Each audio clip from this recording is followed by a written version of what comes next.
Chapter 1. Homecoming Shadows. The plane wheels kissed the runway with a jolt, and the familiar voice of the pilot crackled through the speakers. "Welcome home, ladies and gentlemen."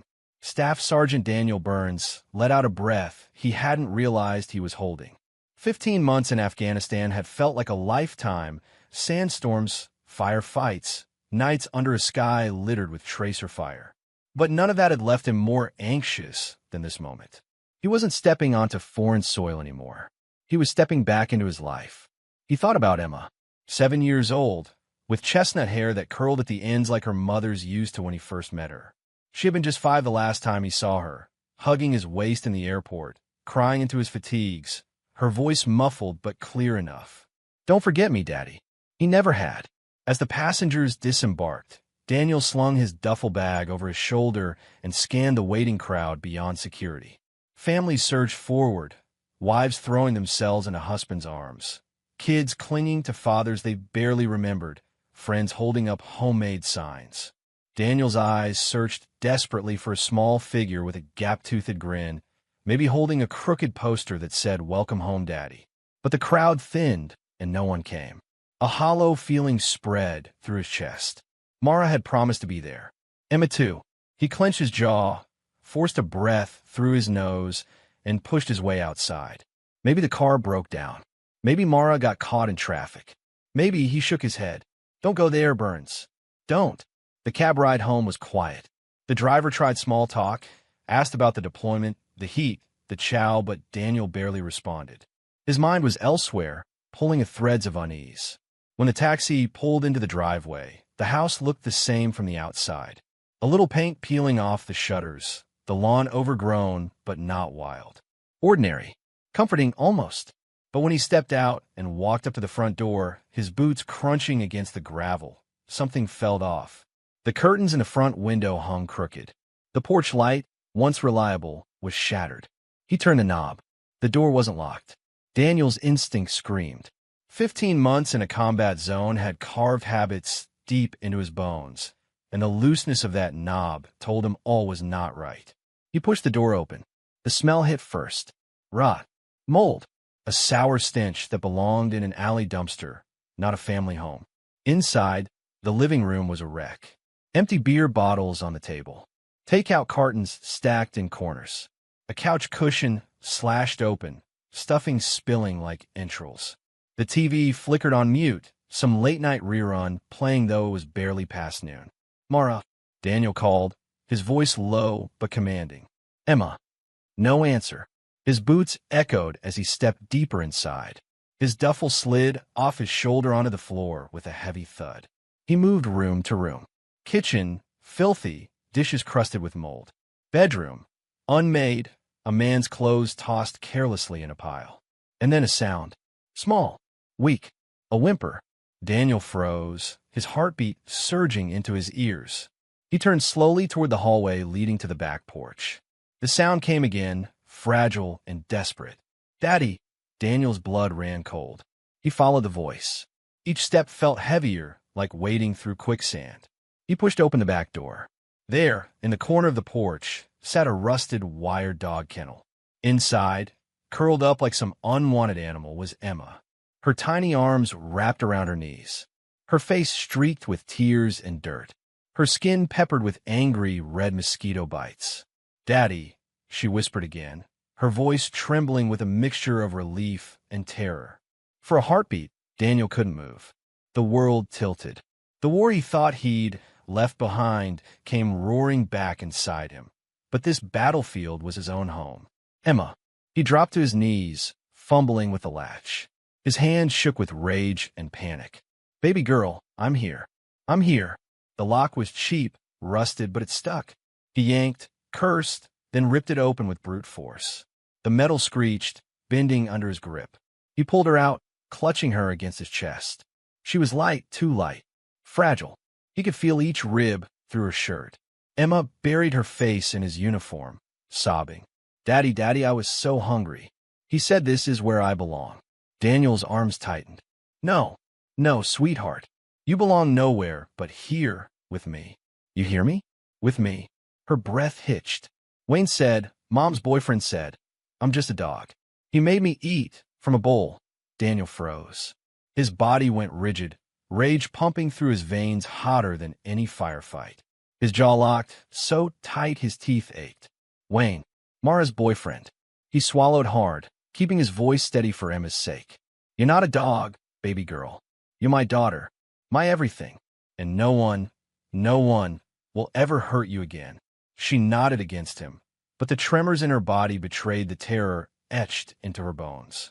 Daniel stood, carrying her inside. He laid her gently on the couch, brushing hair out of her face. Stay here, pumpkin. Daddy's gonna fix this. But first, we get you help. He dug out his phone. The first number he called was Amara's. Miguel. The voice on the other end was immediate, warm, steady. Burns? Holy hell, you back already? Yeah. Daniel's voice cracked with suppressed fury. I need you. Emma, she's hurt. Bad.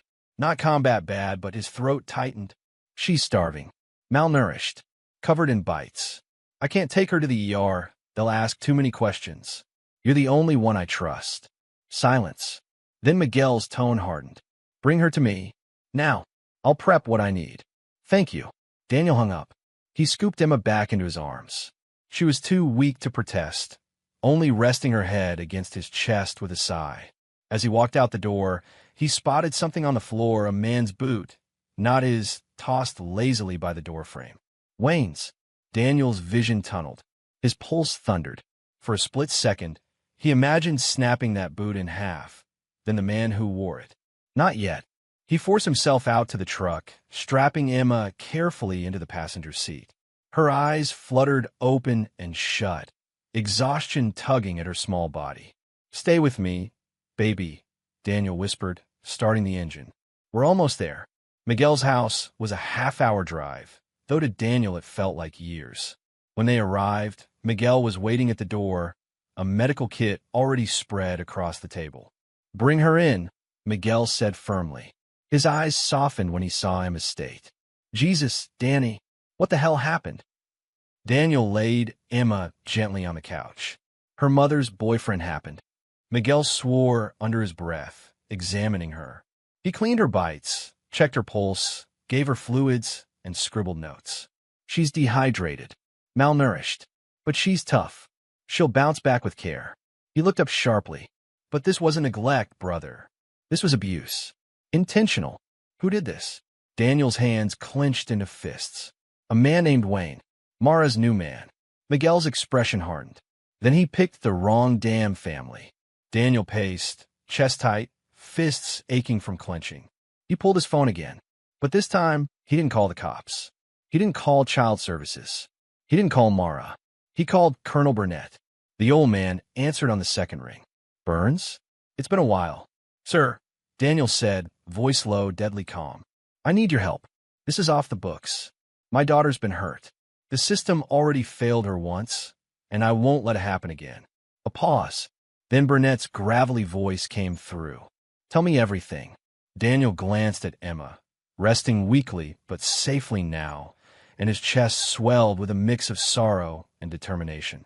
I came home from war to find my little girl in a cage, he said. And I swear on everything I am, I will protect her, no matter what it takes. Chapter 2. The Enemy Revealed. The morning after finding Emma, Daniel barely slept. He sat at Miguel's kitchen table, hands clasped tight, staring at the steam curling up from his untouched coffee. The house was quiet except for Emma's soft breathing from the guest room down the hall. She was safe, at least for now. But the thought gnawed at him. Who the hell was Wayne, really? Mara had never mentioned him in her letters. Not once. For Emma to be left in his hands while Daniel was fighting overseas, it had to mean Wayne had been living in the house for months. Daniel finally pushed back his chair and stood. Miguel raised an eyebrow from across the counter where he was packing supplies into a duffel. You going somewhere? Miguel asked. I'm finding out who this bastard is, Daniel muttered. And when I do, I'll know how to deal with him. Miguel's gaze hardened. Don't go off half-cocked, brother. That girl in there needs you calm. Tactical. Daniel gave a stiff nod. Tactical. Yeah. His first stop was his own house. He parked down the block, approached on foot, and scanned the street like he was clearing an alley in Kandahar. The blinds were drawn. A beat-up Chevy sat in the driveway, one he didn't recognize. He slipped around back, boots silent against the grass. Peering through the kitchen window, he saw dirty dishes still stacked, but no sign of Wayne. Inside, his gut burned. He's out there, somewhere, walking free. Daniel pulled out his phone and dialed a number he hadn't used in years. "Adrian Dodd," came the gruff reply. "Dodd, it's Burns." A pause, then a low chuckle. "Well, hell, Staff Sergeant Burns. Didn't think I'd hear from you again. What's the situation?" "I need a background check," Daniel said. "Name's Wayne Collins. Been shacking up with my wife. He's the one who hurt Emma." His voice broke for half a second before he forced it steady. "I need to know everything. Past charges, known associates, work history." "You dig deep." Dodd's tone sobered. "If you're calling me, it's serious. It's worse than serious. This guy's not just a scumbag stepdad. Something bigger's going on." "All right," Dodd said. "Give me a few hours. I'll call you back." Daniel spent the afternoon combing through what little he could dig up on his own. He hacked through Mara's public social media posts, photos of parties, half-naked selfies, not a single picture of Emma. But Wayne? There he was in the background of almost every shot. Always drinking, always grinning like he owned the place. Daniel scrolled further and froze at a detail most would have missed. A tattoo inked across Wayne's forearm. Black ink, jagged, resembling a snake wrapped around a broken chain. Daniel had seen it before. Back in Afghanistan, one of their prisoners had the same mark burned into his skin. The intel guys told Daniel it was linked to a stateside gang with ties to weapons running, and darker things no one wanted to write in official reports. His stomach dropped. Wayne wasn't just some loser. By dusk, Doc called back. His tone was clipped, serious. "You were right to dig, Burns. Wayne Collins is poison. Records sealed in 2 counties, but I pulled enough to see the pattern. Assault charges dropped mysteriously. 2 separate complaints of child endangerment. Never went to trial. Always walked free." Daniel's grip on the phone tightened. "Ow! Friends in low places," Dodd replied. "Here's the kicker. He's connected to a string of missing children cases in Fayetteville and Jacksonville. Nothing pinned to him directly, but the timing matches deployments. Soldiers leave, kids vanish, and Wayne's name floats around the edges." Daniel's breath went ragged. "Are you saying this bastard's part of something organized?" "That's exactly what I'm saying." Dodd hesitated. "Ever heard of rotation houses?" Daniel frowned. "No, they're safe houses, but not for safety. These networks move kids around every few weeks. Keeps cops guessing, keeps families desperate. Collins has ties to at least 3 addresses flagged in my files. He's not working alone." Daniel's chest felt like it was caving in. He pictured Emma's little face, those mosquito bites, the way she whispered, "Daddy, I'm just a dog." It wasn't random. It was calculated. Dodd lowered his voice. "Burns, I've been on the force 15 years. I've seen bad men. But this is a machine. Predators targeting military families because they know the soldiers won't be around to protect their kids. It's systematic." Daniel's knuckles whitened. "And Wayne put his hands on my daughter." A long silence stretched. Then Dodd said quietly, "You planning to go by the book on this?" Daniel looked out at the street, jaw set. "I haven't decided yet." "Fair warning," Dodd said. "You keep digging, Collins will know. Men like him, they don't go down easy. And if he feels threatened," Daniel's eyes narrowed. "Let him feel threatened." Later that night, Daniel parked outside one of the addresses Dodd had given him. A 2-story house, windows dark, backyard fenced high. From the outside, it looked ordinary. But Daniel knew better. He crouched in the shadows, watching. An SUV pulled up around midnight. A man got out, glanced around nervously, then led a child, maybe 6 years old, up the steps. The kid's small hand was gripped tight, the little body stiff with fear. Daniel's fists clenched. Every instinct screamed to move, to act. But he forced himself to stay still, memorizing details. License plate, the man's face, the way the door opened with a coded knock. He pulled back before dawn, heart pounding. The world around him was darker than he had ever imagined. When Daniel got back to Miguel's, Emma was awake, curled on the couch watching cartoons. She looked up at him with big, tired eyes. "Daddy, you're back." He forced a smile, kneeling beside her. "Always, pumpkin. Always." She reached out, touching his sleeve. You're not leaving again, are you? His throat tightened. No, baby girl. I'm not leaving you. Ever again. But inside, he knew this wasn't over. That evening, his phone buzzed with an unknown number. He answered cautiously. Burns, he said. A low, mocking voice answered. You've been busy. Daniel froze. Wayne. That's right. The man sneered. You think you're clever? Digging around, calling your little detective friend? I know everything you're doing. Daniel's grip on the phone tightened. You stay away from Emma. If you come near her again. Wayne cut him off, his tone shifting to ice. You don't get it, soldier boy. You dig too deep, and your daughter pays the price. You think what I did to her is bad? That was nothing. Keep pushing, and she won't live to see her next birthday. Daniel's vision blurred red. His voice dropped to a deadly whisper. If you so much as breathe in her direction again, I will end you. Wayne chuckled darkly. Big talk. But you're just one man. And we're everywhere. Remember that. The line went dead. Daniel stood in the middle of the kitchen, the silence ringing in his ears. He looked toward the hallway where Emma slept, safe for now. His jaw tightened, his body trembling with rage and purpose. Wayne wasn't just a mistake. He was part of something monstrous, and now it had a face. Chapter 3, The Gathering Storm. The morning after Wayne's threat, Daniel stared at his reflection in Miguel's bathroom mirror. His face was harder than when he left for Afghanistan. More scars, deeper lines, but his eyes carried something new. Not the weariness of war. This was different. It was personal. Emma's words replayed in his head like a broken tape. He said I was a dog. Daniel gripped the sink until his knuckles whitened. He wasn't going to wait for the system. Not anymore.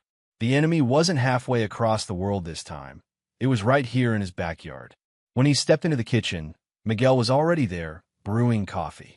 His friend studied him with a wary look of someone who'd been up half the night preparing for what he knew was coming. You made your choice, Miguel said flatly. Daniel nodded once. I won't stop. Miguel slid a steaming mug across the counter. Then you're not doing it alone. The first recruit came that afternoon. Damon Freeman. Daniel had served with Damon years ago. They'd lost touch, but Daniel remembered the man's grit. Damon had left the army after his son vanished 3 years earlier. The case was ruled a runaway, but Daniel knew better now. They met in a quiet diner off the highway. Damon walked in, tall and lean, his eyes shadowed by sleepless nights. Burns. His voice was rough, but there was a flicker of relief at seeing a familiar face. Heard you were back. Daniel stood, shook his hand firmly. Good to see you, brother. Sit. When the waitress left their coffees, Daniel leaned in. I'm going to cut straight to it. Your boy, Ethan. I know what happened wasn't random. I've seen the same hands on my own daughter. Damon's grip tightened on his mug. His eyes narrowed. Go on. Daniel lowered his voice. They call it network. They target military families while we're deployed. I found Emma locked in a cage. Starved. Beaten down. I got proof they're connected to missing kids, including Ethan. For a moment, Damon just stared, his jaw flexing. Then he slammed his fist against the table hard enough to rattle the cups. I knew it.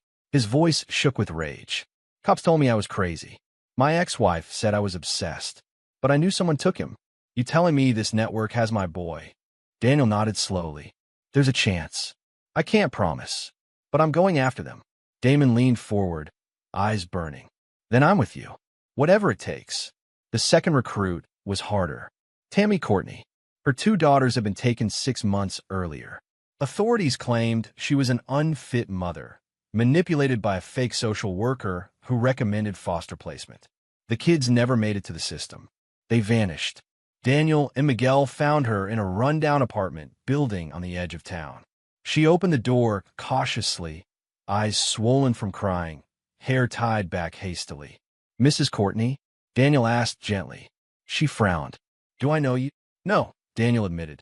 But I know about your girls. I know who took them. The door nearly shut in his face until Miguel stepped forward. We're not here to hurt you. We're here because the same people hurt his daughter. We're fighting back. Tammy froze, searching their faces for lies. You're military. Daniel nodded. And I've seen the enemy. They don't wear uniforms, but they're just as organized. You've been fighting alone. You don't have to anymore. Her lips trembled. Do you think they're still alive?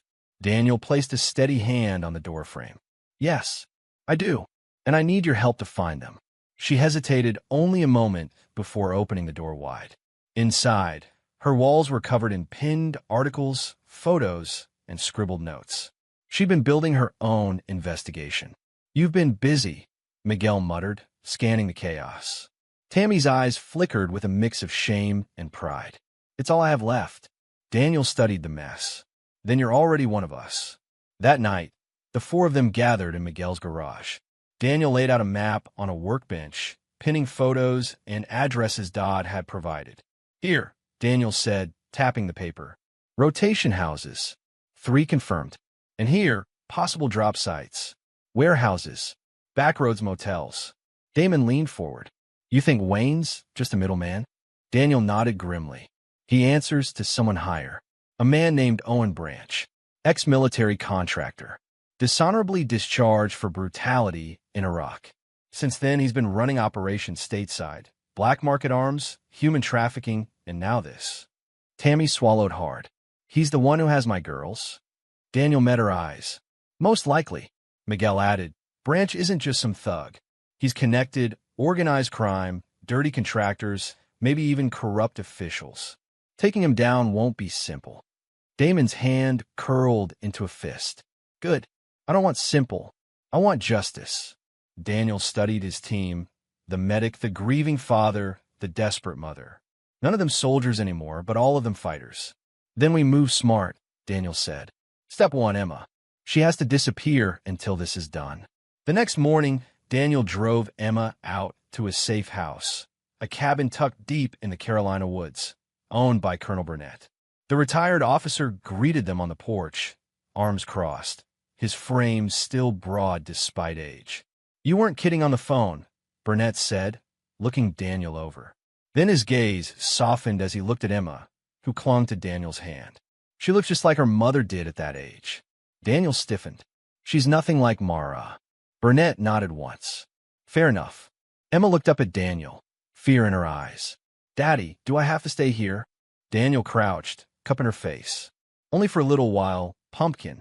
You'll be safe here. Colonel Burnett's a good man. He'll protect you. Her lower lip trembled. You promise you'll come back? Daniel kissed her forehead.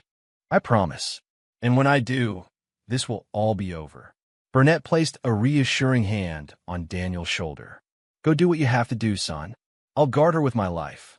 Daniel nodded, then tore himself away, each step heavier than the last, as Emma's small figure faded behind him. Back at Miguel's, the team reconvened. Tammy spread out files she'd collected, photos of Branch, old military records, financial trails. Damon added his own notes, including names he suspected from his private digging. Daniel took it all in. We've got motive. We've got structure. Now we need a plan. Miguel looked up. So what's the play, Staff Sergeant? Daniel's eyes burned with resolve.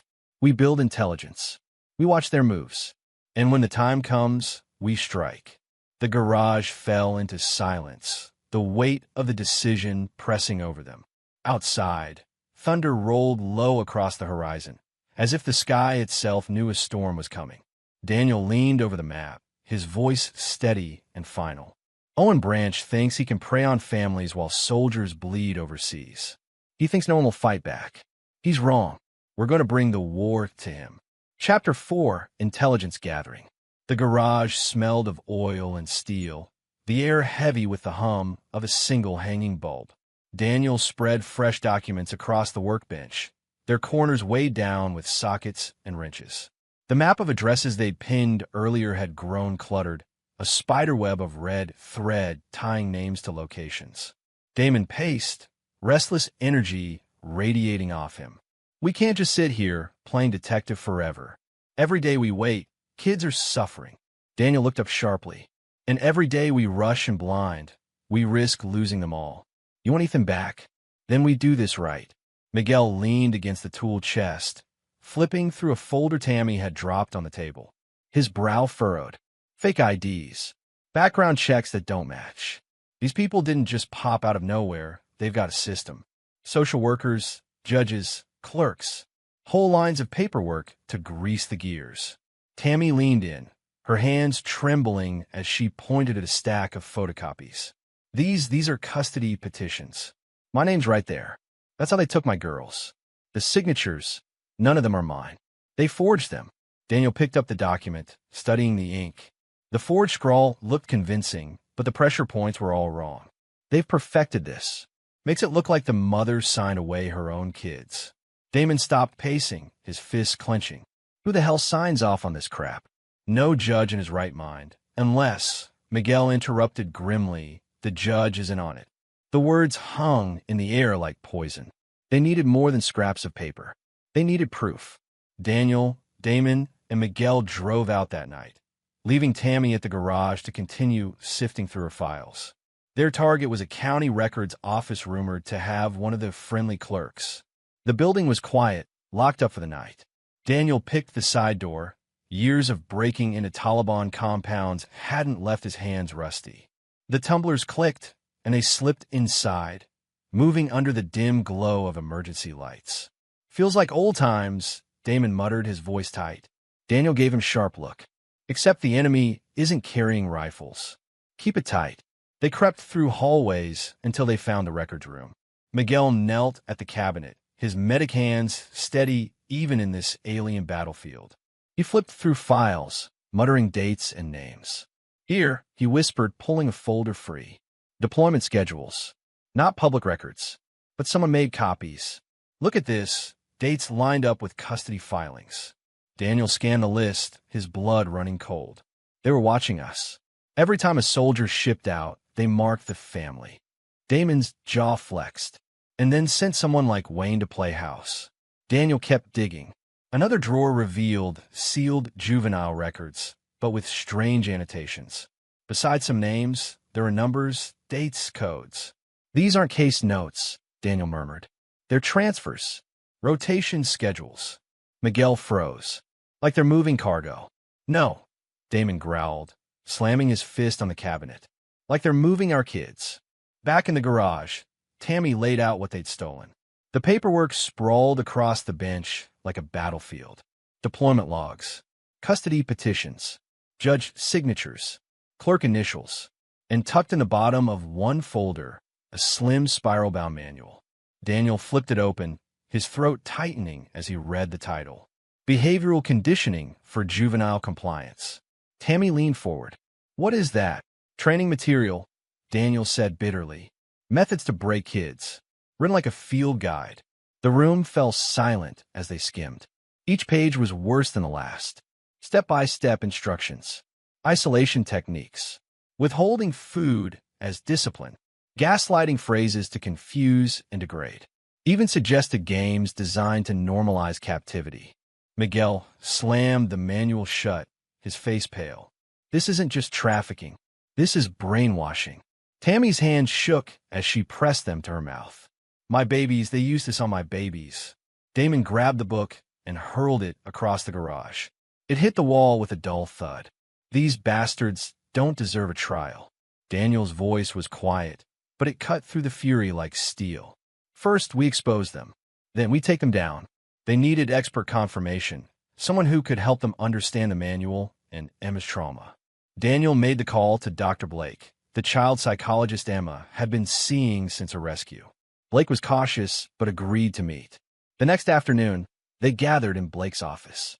The walls were lined with children's drawings, bright colors masking the heavy air of grief. Blake adjusted his glasses as he flipped through the manual. Where did you get this? Doesn't matter, Daniel said. What matters is whether it's real. Blake's expression hardened. It's real. Too real. I've seen fragments of this before. Techniques developed in military black sites, repurposed here. But this, he tapped the cover. This is industrialized abuse. Tammy closed her eyes, tears slipping down her cheeks. Daniel leaned forward. Can you validate it? If we show this to someone higher up, will they believe it? Yes, Blake said without hesitation. This manual describes deliberate trauma induction, breaking a child's will to ensure compliance. The scars it leaves aren't just physical. They reshape the child's identity, their sense of worth. Emma's symptoms, the withdrawal, the shame, the nightmares, they line up with this exactly. Daniel's chest tightened. He'd seen PTSD in hardened soldiers. Seeing it mapped onto his daughter's pain was unbearable. Blake looked around the room, his tone grave. This isn't just one predator or even one ring. This is systemic. Bribe judges to make rulings vanish. Social workers fabricating evidence. Clerks leaking soldier schedules so families can be targeted when they're weakest. You're looking at an operation designed to prey on children of deployed servicemen and women because the system itself protects them. Miguel swore under his breath. Damon's knuckles went white against his chair. Daniel's voice was low but steady. So you're saying this runs deeper than we thought? Blake met his gaze. Deeper than you're ready for. If you go after them, they won't just fight back, they'll come for Emma. And they'll use the system itself to cover their tracks. Daniel glanced at the manual on Blake's desk, then at the faces of his team. Tammy's grief-hardened resolve. Damon's burning rage. Miguel's cautious loyalty. He knew the truth now. The network wasn't just a predator hiding in the shadows. It was a machine, vast and meticulously designed, with its hands wrapped around the very institutions sworn to protect. And Emma, his little girl, was living proof of its cruelty. Daniel's jaw clenched as he rose from his chair. Then we cut the machine apart, piece by piece. The room fell silent, the weight of the revelation settling over them. For the first time, they understood the scale of the enemy. It wasn't just bigger than they'd imagined, it was darker. And they were already in its crosshairs. Chapter 5, The Network Strikes Back. The military medical facility was supposed to be safe. Daniel had fought enough wars to know there was no such thing as perfect security, but Colonel Burnett had assured him this place was sealed tighter than a bunker. Cameras covered every angle, and a private security detail patrolled the halls around the clock. Emma had been placed in a pediatric wing, a small room with cheerful murals of cartoon animals on the walls. She was asleep under thin white sheets, her breathing soft, finally at peace for once. Daniel sat in the chair beside her bed, his combat boots planted on the linoleum floor, his body rigid and alert despite the late hour. Miguel slipped in, holding a clipboard. Vitals are good. She's healing faster than I thought, but the emotional scars, he trailed off, lowering his voice. That's going to take more than stitches and IVs. Daniel nodded, his eyes still locked on his daughter. As long as she has a chance. That's all I need. The facility's hallway was quiet, the hum of fluorescent lights, the only sound. Then Daniel noticed something. The silence felt wrong. The security guard who usually checked the corridor every 15 minutes hadn't walked past. He rose, motioning to Miguel. Stay here. Lock the door behind me. Miguel frowned. What is it? Gut feeling. Daniel grabbed his sidearm from the table. Don't let anyone in unless it's me or Burnett. The ambush came fast. The first sound was glass shattering at the far end of the wing. Then came heavy boots, the metallic click of rifles being racked. Shouts barked orders. Move! Secure the girl. Daniel ducked behind the corner just as bullets shredded the wall where he'd been standing. Drywall dust filled the air. He peeked out. Half a dozen armed men in tactical gear surged down the corridor, weapons raised, moving with military precision. Not random thugs. Trained. Daniel fired 2 quick shots, dropping the lead man. The others scattered, returning fire. The hallway erupted in gunfire, flashes lighting up the sterile white walls. Miguel's voice came over Daniel's earpiece. Panicked. They're here for Emma. I know. Hold the room. Daniel shouted, reloading. From the far end of the hall, reinforcements arrived, Burnett's private security team, clad in dark body armor. They moved like professionals, laying down suppressing fire, pinning the intruders. Push forward, Daniel barked, moving in sync with the detail. He rolled across the corridor, firing controlled bursts, each shot deliberate. Another attacker went down, then another. Still, the attackers pressed hard, determined, as if Emma was worth more than their own lives. One of them shouted over the gunfire, "Grab the girl. Don't let Burns stop you." Daniel's blood ran cold. They knew his name. The firefight spilled into the pediatric wing. Daniel kicked open the door to Emma's room, just as one of the masked intruders tried to breach it. Miguel had overturned a bed against the doorway, firing his pistol through the narrow gap. "Daniel, they're coming through," Miguel shouted. Daniel dropped the intruder with a clean headshot, then kicked his body back into the hall. "Not today." Emma stirred in her bed, whimpering. "Daddy." Daniel turned, his voice softening instantly. "Stay down, baby. I'm right here." She nodded, clutching the blanket to her chest. Burnett himself arrived then, flanked by two more of his men. His face was grim.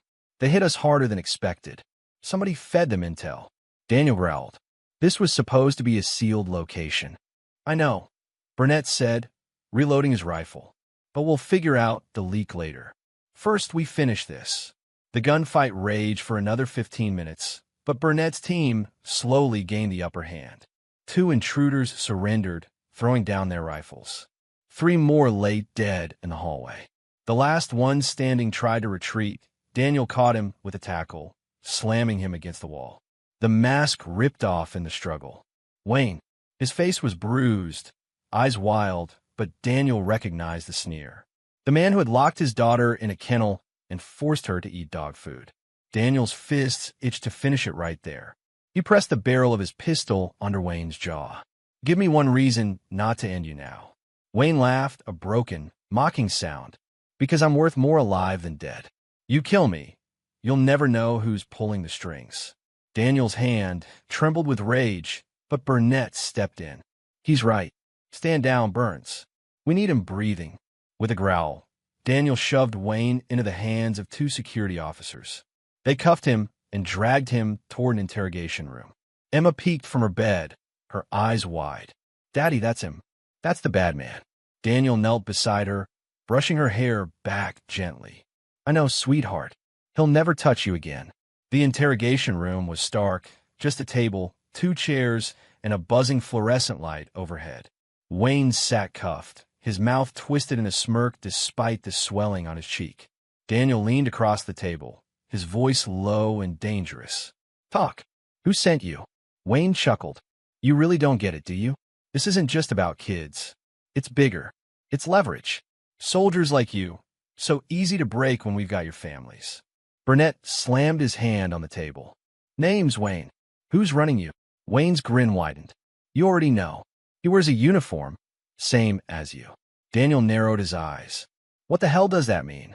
Wayne leaned forward, whispering like a conspirator. "Ask Captain Brent Michael, the family liaison officer assigned to your precious Emma. He's the one who told us when you'd be gone. He's the one who made sure we had everything we needed." The room went dead silent. Burnett's jaw tightened. "That's impossible. Michael's been with the unit for 10 years. Wayne smirked. "And all that time, he's been feeding us. Deployment schedules, family vulnerabilities, even which soldiers were worth targeting for outside interests." Daniel's chest tightened, fury boiling over. "If you're lying, I'm not," Wayne said smugly. "Why would I lie when my life depends on being useful?" Burnett stared at Daniel, his face grim. "If this is true, it's not just child exploitation anymore. It's espionage, blackmail, selling out soldiers for profit." Wayne leaned back in his chair, satisfied. "Now you're catching on." Daniel's fists clenched so tight his knuckles went white. The enemy wasn't just predators in the shadows. It was someone inside the very system he trusted, someone who had sold out his daughter's safety for power. And now, the war wasn't just personal.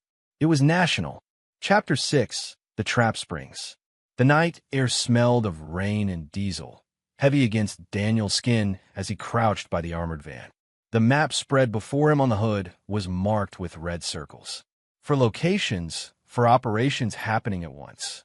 2 safe houses in the suburbs, 1 farmhouse north of the city, and the central compound. Burnett tapped each point. "Timing is everything. We hit them simultaneously, or they'll scatter. No stragglers, no leaks." Miguel adjusted his headset. "Each site has kids inside. That means restraint. Minimum lethal unless it's absolutely necessary. Tell that to the bastards pointing rifles at them." Damon growled, checking the magazine on his rifle. His jaw was locked, his whole body humming with anticipation. For him, this wasn't just a mission. His son's life was on the line. Daniel scanned their faces, Tammy, pale but steady. Miguel, calm but grim. Damon, shaking with a rage that had simmered too long. No matter what happens tonight, we keep the kids safe. That's the mission. Burnett nodded once. Then let's move. The first raid hit just after midnight. Team Alpha, Tammy with 2 of Burnett's men, breached the suburban house on Oak Ridge Lane. The place looked normal on the outside, a cookie-cutter home with trimmed hedges. Inside was hell. 2 armed guards scrambled to respond, but Tammy's shotgun boomed, dropping one instantly. Burnett's men pinned the other against the wall. Tammy rushed past, her voice breaking as she flung open a locked bedroom. "Kids, it's okay, you're safe now." 3 children huddled inside, their eyes wide and hollow. A girl no older than 6 clung to Tammy's arm like she was a lifeline. Tammy's tears streaked through the grime on her cheeks, but she kept her voice steady. "We've got you. No one's going to hurt you again." At the farmhouse, Team Bravo moved in fast. Miguel kicked down the cellar door, the stink of mildew and sweat pouring out. The beam of his flashlight caught bars welded into crude cages. "Clear. Kids in here," Miguel shouted. Daniel could hear the small, desperate cries through the comms as Miguel cut the locks. A boy stumbled out, his face gaunt, whispering, "Are you soldiers?" Miguel knelt, his voice breaking. "Yeah, kiddo, and we're here to take you home." The firefight upstairs was short but violent. Burnett's men left 2 predators face down on the farmhouse floor, weapons clattering from their hands. But the real fight was at the compound. The structure loomed like a fortress, floodlights sweeping across the gravel yard, high fencing topped with razor wire. This was the heart of Owen Branch's operation, the place Daniel had been waiting to tear apart. "Eyes up," Daniel whispered into his comm as they approached the perimeter. "We only get one shot at this." Damon was a shadow beside him, his rifle steady, his breath sharp. "Ethan's in there. I can feel it." "Then we're bringing him out," Daniel said firmly. They cut through the fence, slipping into the shadows. A guard tower overlooked the yard, but Damon silenced it with a clean shot through the night scope. The man dropped without a sound. "Go," Daniel ordered. Explosions erupted on the far side of the compound, Burnett's diversion. Alarms blared, guards shouting as they scrambled toward the noise. Daniel's team used the chaos, storming the main building. The inside was worse than Daniel had imagined. Rows of bunks lined the walls, cages tucked into corners. Children, at least a dozen, huddled together, eyes huge, too scared to move. "Clear the kids first," Daniel barked. Miguel and Tammy rushed in, guiding them toward the exit. Gunfire exploded from the stairwell. Daniel and Damon returned fire, bullets sparking off steel beams. The smell of cordite filled the air, the noise deafening in the enclosed space. They pushed forward, step by step, until they reached the upper floor. At the end of the hall stood Owen Branch. The man was broad-shouldered, his hair cut close, his eyes cold and calculating. He wore a tactical vest, but no rifle, just a pistol pressed against the temple of a trembling boy. "Ethan, Damon's son." Daniel froze, raising his hand to stop Damon from charging. "Branch." Branch's lips curled into a sneer. "So this is the famous Sergeant Burns, the doting father." He pressed the gun harder into Ethan's head, making the boy whimper. "You should thank me. I've given your kids what the Army never could: discipline, order, training for the real world. You call cages and starvation training." Daniel's voice was steel, but inside, his rage clawed at the edges of control. Branch's eyes glinted. "Better than leaving them soft. Better than letting them grow up weak. Soldiers like you, your loyalty makes you predictable. That's why we win. Because we know exactly where to hurt you." Damon's voice cracked as he stepped forward. "You touch him again, and I swear, stay back." Branch roared, jerking the pistol. Ethan whimpered again, tears streaking his dirt-stained cheeks. Daniel's eyes locked on the boy, then on Branch's stance. He was overconfident, his weight on the wrong foot, his finger too tight on the trigger. "You're not a soldier anymore," Daniel said quietly. "You're just a coward hiding behind kids." Branch snarled. "And yet I'm the one holding all the power." Daniel took one slow step forward. "No, you lost the moment you underestimated me."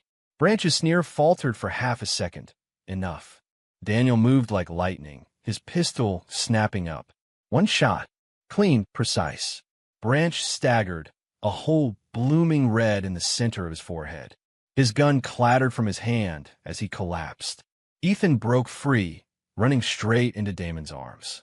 Damon dropped his rifle, clutching his son with a sob that tore through the chaos. Ethan, oh God, Ethan. I've got you. I've got you, buddy. Daniel exhaled slowly, lowering his weapon. His heart still hammered, but his aim had been true. The boy was safe. The compound was secured within the hour. Guards were disarmed, children evacuated, evidence collected. In a locked office, they found what Daniel had been searching for. A fireproof cabinet stuffed with files. Names, addresses, deployment dates. More than 200 families marked for targeting. Miguel flipped through the files, his face grim. This is it. Proof of the whole network. Enough to burn every last one of them. Tammy stood beside him, her voice shaking. 200 families, all those kids. Daniel closed the cabinet with a hard shove. Then we make sure not one more child suffers at their hands. In the corner, Damon rocked Ethan, whispering promises through his tears. The boy clung to him, silent but alive. For Daniel, the mission was far from over.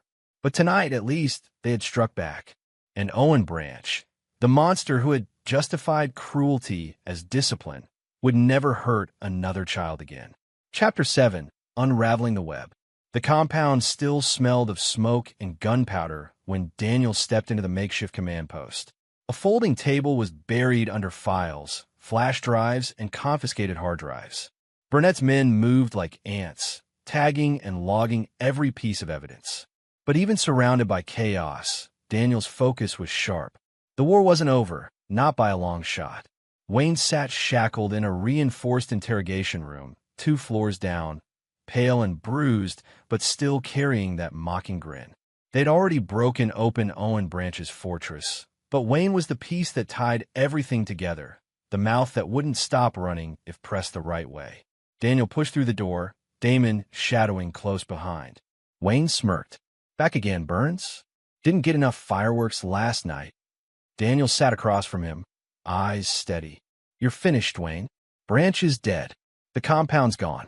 All we need from you now are the names. Wayne leaned back, his cuffs rattling against the metal table. Names? You think it was just us? A couple of bad apples. He chuckled darkly. You've barely scratched the surface. Judges, contractors, defense officials, all of them dipping their hands in the same jar. You can't win against the system itself. Damon leaned forward, fury in his voice. Try me. Give me one name. Wayne's eyes flicked to him, lips curling. You're the father, aren't you? The one whose boy was in Branch's special wing. Tell me, how did it feel? Knowing your son learned to fear you were never coming back. Damon lunged, but Daniel caught his arm mid-swing. Not like this, he growled. Daniel turned back to Wayne. Keep talking. Every word you say digs the grave deeper for the people protecting you. Wayne's grin faltered. For the first time, a flicker of unease crossed his face. By morning, the evidence they'd seized had been turned over to federal agents. FBI trucks pulled into the compound yard, agents fanning out, armed with warrants and heavy cases. Special Agent Nora Callahan strode into the command post, sharp-eyed and uncompromising. Colonel Burnett. Sergeant Burns, I've reviewed what you sent. If half of it checks out, this isn't just a trafficking ring, it's organized espionage. Your families weren't just targets. They were leverage against national security. Daniel crossed his arms. We already figured that much. Callahan nodded. But what you didn't know, Wayne was right. Judges signed off fraudulent custody transfers.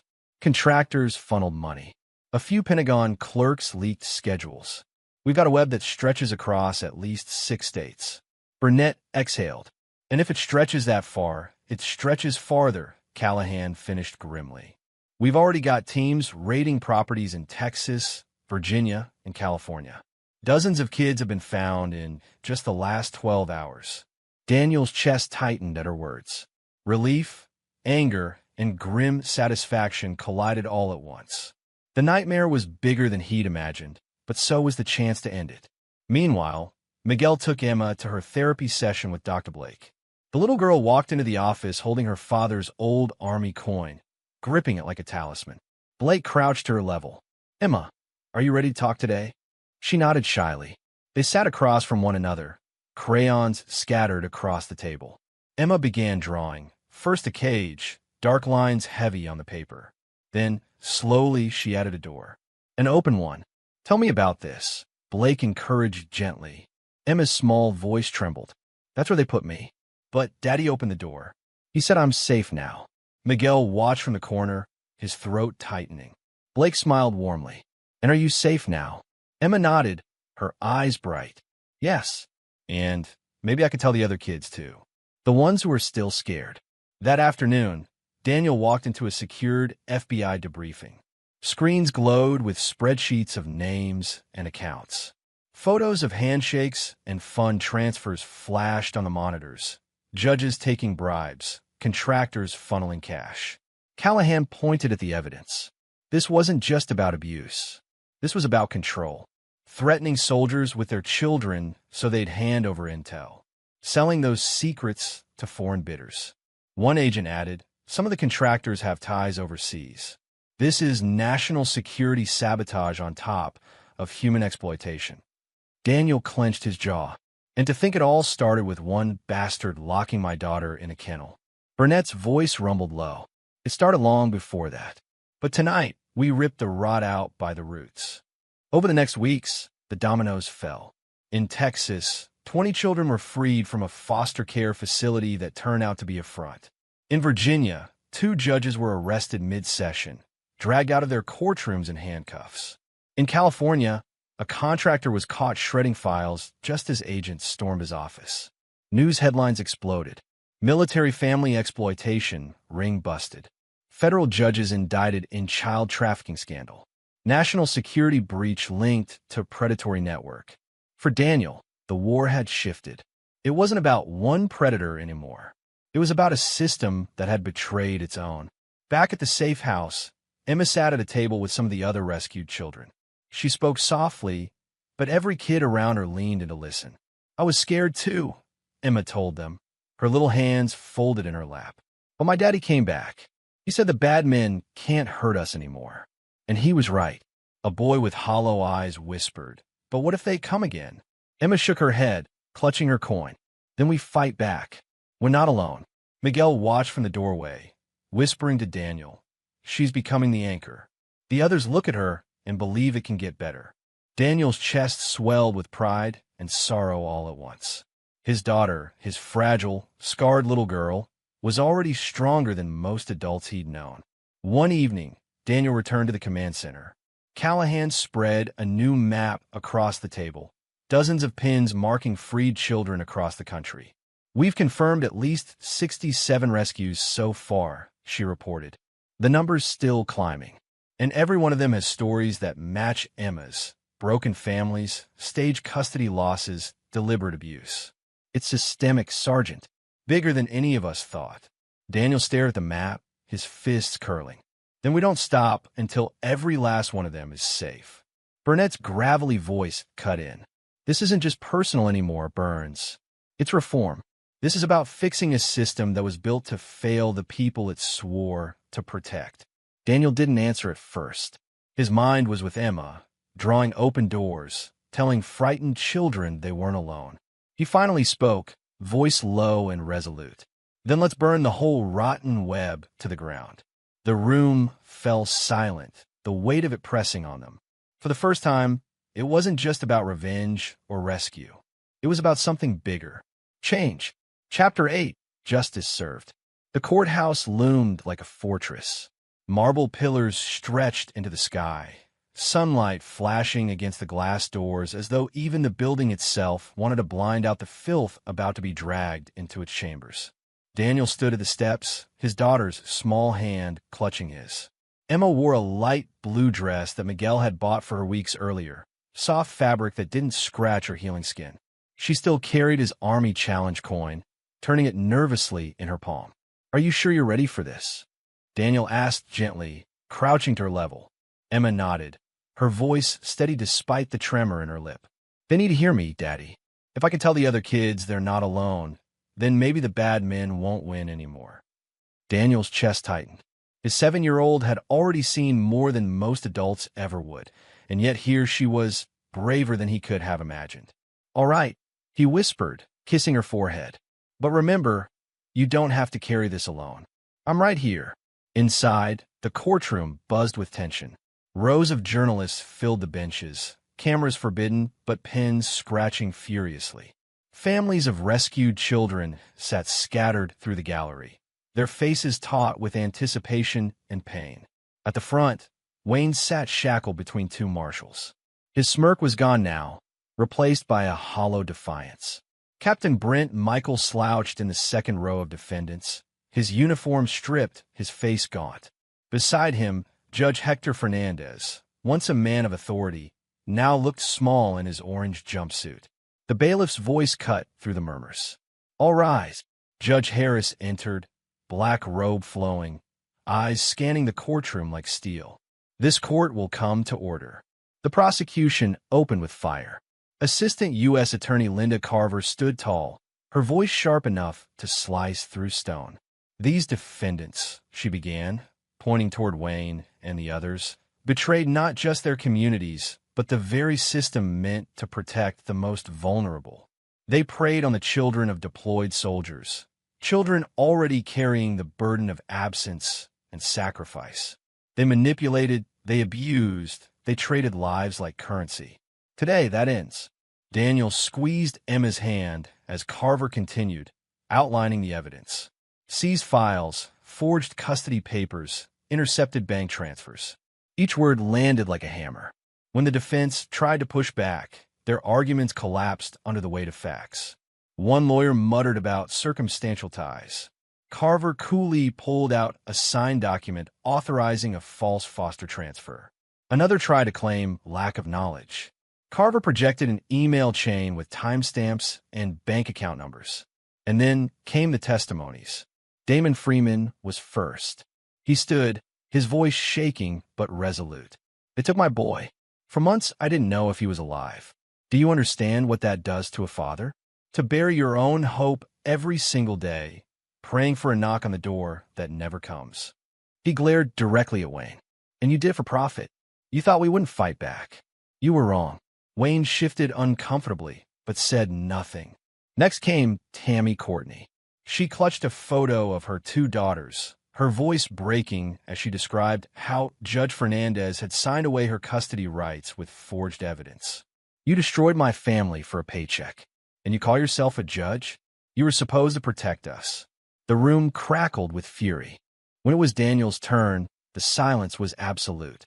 He stepped up to the witness stand, his uniform crisp, medals pinned across his chest. "My name is Staff Sergeant Daniel Burns," he began. "I've served 15 years in the U.S. Army. I've fought overseas, faced enemies with rifles in their hands. But nothing compared to coming home and finding my daughter locked in a kennel, starved, and told she was less than human." He pointed toward Wayne, voice like a blade. "You thought I wouldn't find out. You thought you could hide behind judges, contractors, and corrupt officers. But you forgot one thing. Soldiers fight until the war is over. And this war is over for you." The jury hung on his every word. Wayne kept his eyes down, unable to meet the glare. Finally, it was Emma's turn.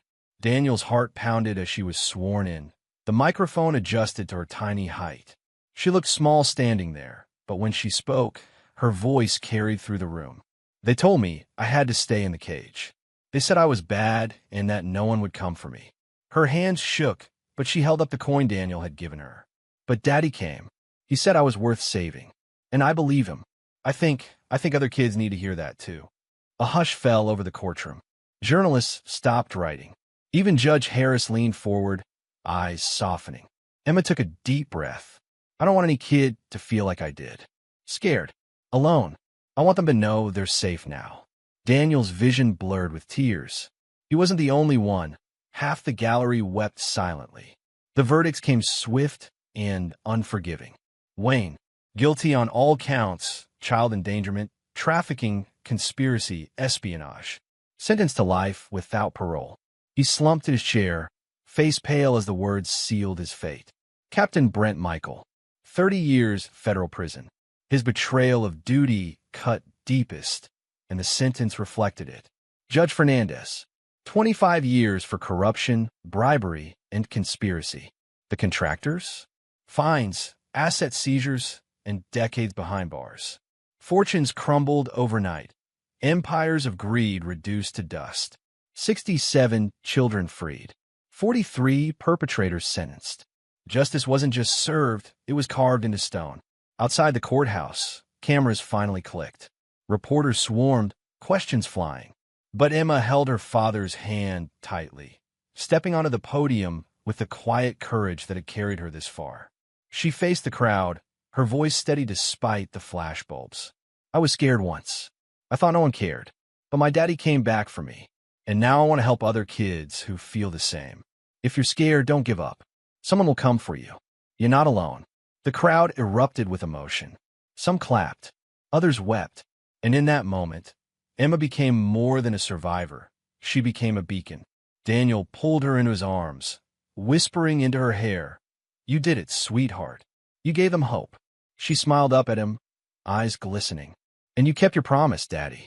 I'm safe now. Forever." Daniel's throat tightened. For the first time since returning home, he felt the war truly end, not with gunfire or vengeance, but with his daughter's words. And he knew, no matter how broken the world was, Emma would never have to face it alone again. Chapter 9, New Beginnings. 2 years had changed everything, though some scars remained quietly beneath the surface. Daniel Burns stood in the bright, open office of the Military Family Protection Service, the organization he had founded from the ashes of the past. The walls were lined with maps, whiteboards, and photographs. Deployed families, rescued children, and operational plans ready to be executed at a moment's notice. Miguel leaned against the desk, sipping a cup of coffee. "Can you believe it, Dan? 2 years, and we've gone from a one-man mission to a full-blown nationwide protection unit." Daniel smiled, running a hand over his closely cropped hair. "I can believe it. We finally have the tools to stop what happened to Emma from happening to anyone else." Tammy Courtney walked past, reviewing a list of at-risk families. "Our early intervention program alone has prevented 3 attempted abductions this year. It's real, Dan. We're making a difference." Damon Freeman entered, Ethan running at his heels, laughing as if the darkness of the past had been completely washed away. "Look at him," Damon said, kneeling to scoop up his son.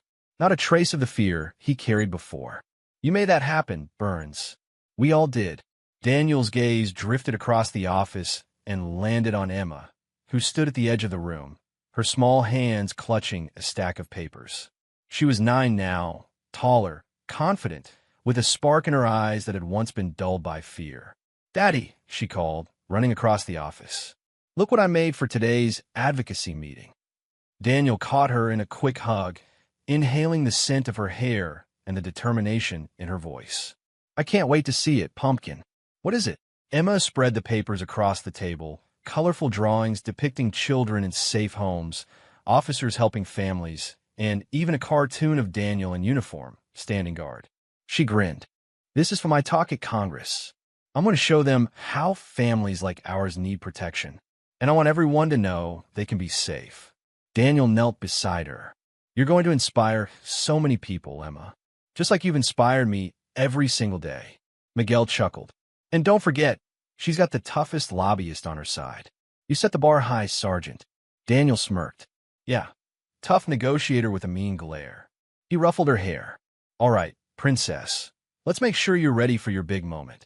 The following week, Daniel watched from the sidelines as Emma stepped onto the congressional podium. Reporters and officials filled the chamber, cameras flashing. The young girl adjusted the microphone, her voice clear and unwavering. "Good morning," she began, her gaze sweeping the room. "I'm Emma Burns, and I'm 9 years old. 2 years ago, I was scared and alone.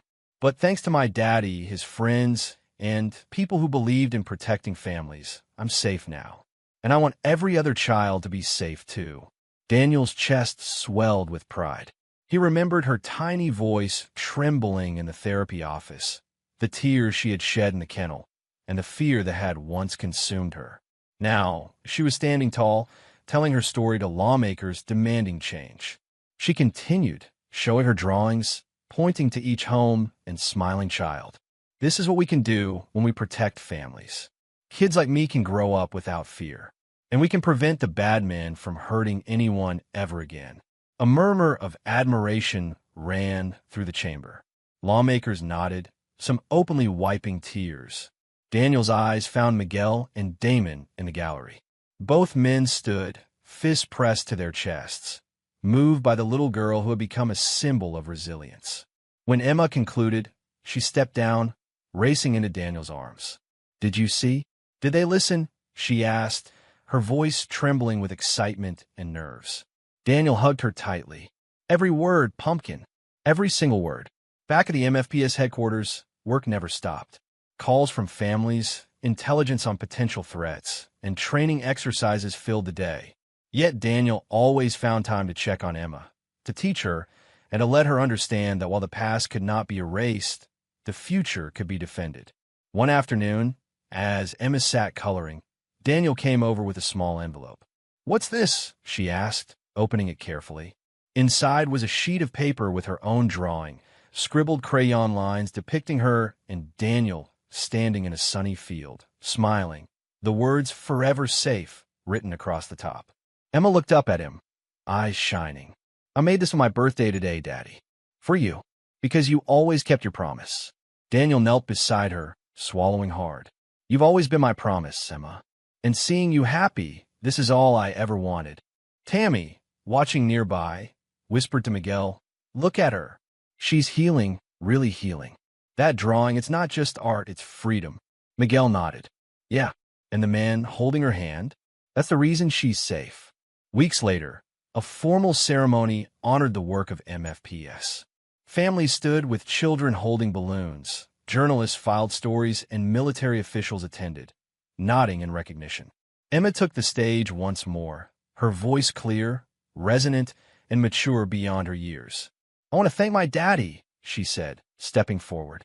Her eyes met Daniel's, unwavering. "He promised that the bad man would never hurt me again. And he kept his promise. Not just for me, but for every other kid who felt scared. He didn't just save me, he saved all of us." Daniel's throat tightened. He couldn't speak at first. All he could do was nod, tears pricking the corners of his eyes. Around him, other parents wiped tears from their faces, watching the little girl who had once been terrified now stand as a pillar of hope. Callahan, who had flown in for the ceremony, leaned over to whisper to Daniel, "That girl, she's going to change the world. And you made that possible." Daniel exhaled, a mix of pride, exhaustion, and relief washing over him. "I just kept my promise, Nora. That's all." Later, in a quieter moment, Daniel took Emma aside. They walked to a small garden behind the MFPS headquarters. Birds chirped, the scent of flowers filling the air, a stark contrast to the chaos they had endured. Emma held her drawing, pointing to the sunny field and smiling stick figures.